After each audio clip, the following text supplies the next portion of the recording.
वज़ीर दिफा ख्वाजा आसिफ अपनी सोशल मीडिया पोस्ट के हवाले से तो सुर्खियों में हैं ही, लेकिन ख्वाजा साहब के हवाले से एक और बहुत बड़ा तनाज़ा सामने आया है और शायद यही वजह थी कि ख्वाजा साहब ने मियां नवाज शरीफ से मुलाकात की है।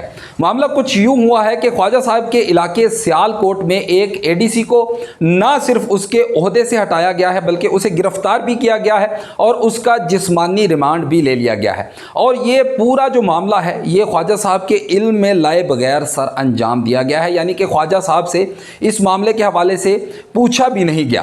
तो ख्वाजा साहब का कहना यह है कि वो एक सीनियर वफाकी वज़ीर हैं, यानी कि वज़ीर दिफा हैं इस मुल्क के, और उनके इलाके में एक अहम अफसर को गिरफ़्तार कर लिया गया। और पंजाब हुकूमत ने, अगर पंजाब हुकूमत को कोई उस ऑफिसर से कोई शिकायत थी या कोई मसला था तो कम अज़ कम उनके साथ मुशावरत तो करनी चाहिए थी, पूछना तो चाहिए था कि आया कि हम इस ऑफिसर को ओहदे से बरतरफ करके उसे गिरफ़्तार करने लगे हैं, उसका जिस्मानी रिमांड लेंगे, बजाय इसके कि उनके साथ कोई मुशावरत की जाती है। उनको व्हाट्सएप पर चंद सवालात आते हैं जिनमें लिखा होता है कि क्या आप पंजाब हुकूमत के इस इकदाम से नाखुश हैं और क्या आप तवक्को करते थे कि पंजाब हुकूमत अपने इस इकदाम से पहले आपके साथ कोई मुशावरत करती।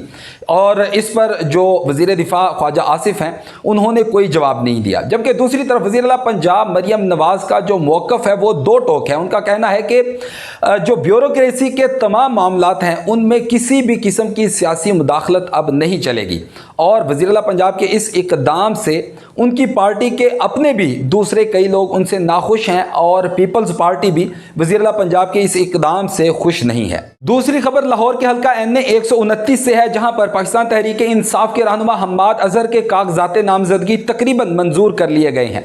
साल 2024 के जनरल इलेक्शंस में हम्माद अजहर के वालिद मियां अजहर यहां से कौमी असम्बली के मेंबर मुंतखब हुए थे और अब उनकी वफात के बाद अब ये सीट जो है ये खाली हो चुकी है।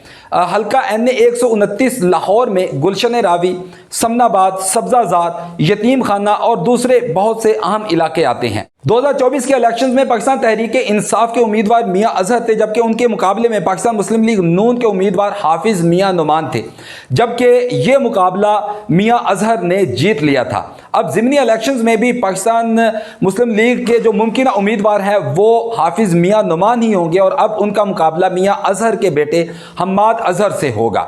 अब देखना यह है कि यह मार्का कौन सर करता है। 26 अगस्त को इन उम्मीदवारान को इंतखाबी निशान अलॉट कर दिए जाएंगे, जबकि 18 सितंबर को इस हल्के में पोलिंग होगी। यह याद रहे कि साल 2018 के जनरल इलेक्शंस में भी ये सीट हम्माद अजहर ने ही जीती थी और अब ज़िमनी इलेक्शन में भी उनका मुकाबला पाकिस्तान मुस्लिम लीग नून के उम्मीदवार हाफिज मियां नुमान से होगा।